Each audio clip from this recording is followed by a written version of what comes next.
Sometimes you go to class. We sit in class. It's interesting because, you know, as I pass the double nickels, I have trouble remembering names. But I can sit in class, and a lot of my students will sit in class for a whole semester, 3 months. You know it. You know if it's true. If I'm not telling the truth, you can get up and leave, and not know anybody's name in class. Not even say hello to each other in class. Not have a number. What is that about? So if we share this planet to make this world a better place, it doesn't take a lot of money. It doesn't really take a lot of time. We need to acknowledge that we exist and we share the planet, and not just let a hue stop us, or a gender stop us, or money stop us, or a car stop us to care about somebody. Because, you know, my belief is firmly within my soul that we tend not to hurt people we care about. And if you truly care about someone, you're not going to harm them. But I could harm an it or someone I don't know about. Now, over the years, I've been exposed to this and many analogies dealing with diversity and race. And the one that I've got to find the source, so if you know the source after this, please come tell me. But it's like the wooden shoe versus the cloth shoe or leather shoe thing. That when you talk about diversity, sometimes we use a wooden shoe. Oh, we want everybody to come here, but you got to fit in that shoe, the wooden shoe. And what happens if you put your foot in the wooden shoe? Ouch, right? No flexibility, right? But if I have a cloth or leather shoe, what does it say? Come and put the shoe on. And it gives, it embraces, it welcomes everybody. And that's the philosophy. So you think about that wooden shoe. Say, no, we don't want wooden shoes. Give me the cloth shoe. Give me a leather shoe. Give me a cotton shoe. But it's got to give. So when I welcome you, you come with whatever and whoever you are. And I embrace that. And I try to judge that. So that seed, I'm planting my seeds again. Oops, there I go again. The other thing is, you know, we talked about forensics. I have a couple of experiences on this campus that I've had that okay, so forget it. You can tell I'm not really using that anymore, right? Okay.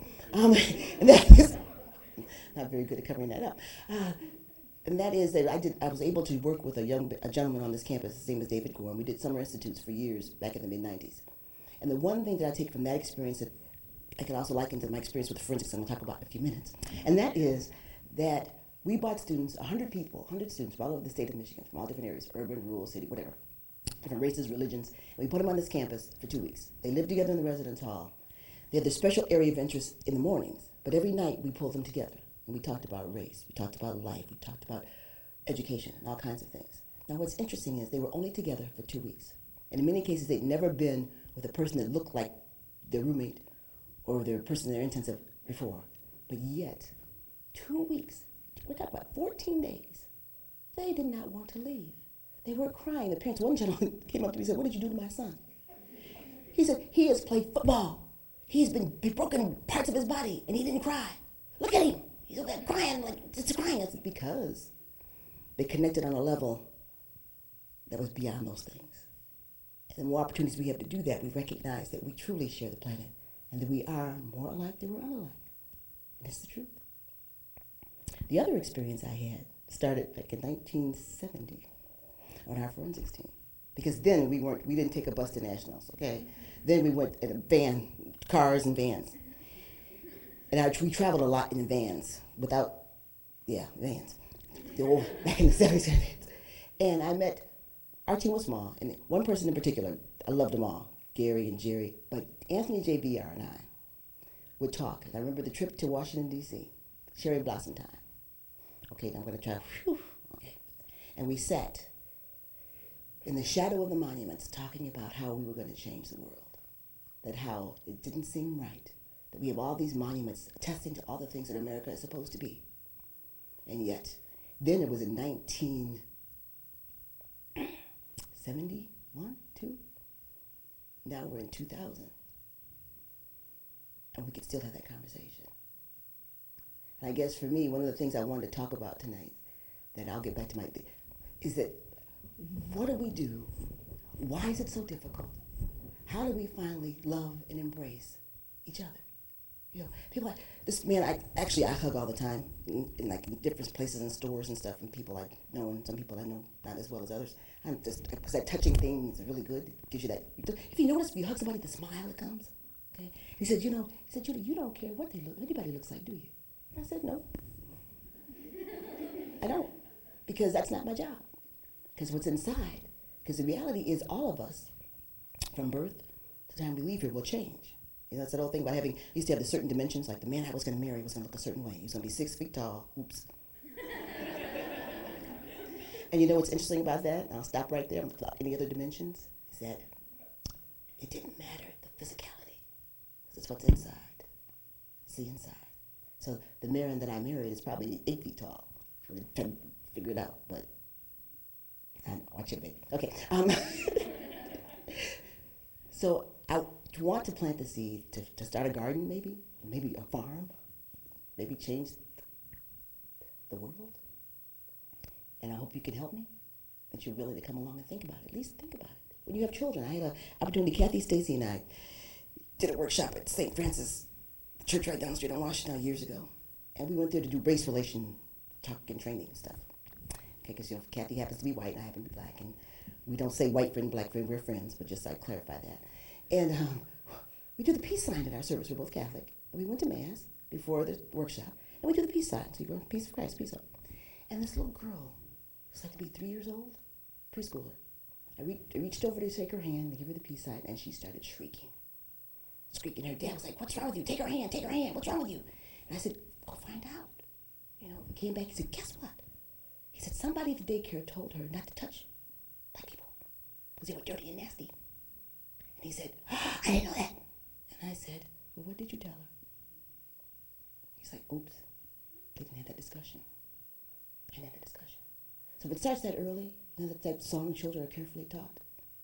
I contend that we can carefully be taught to embrace all people.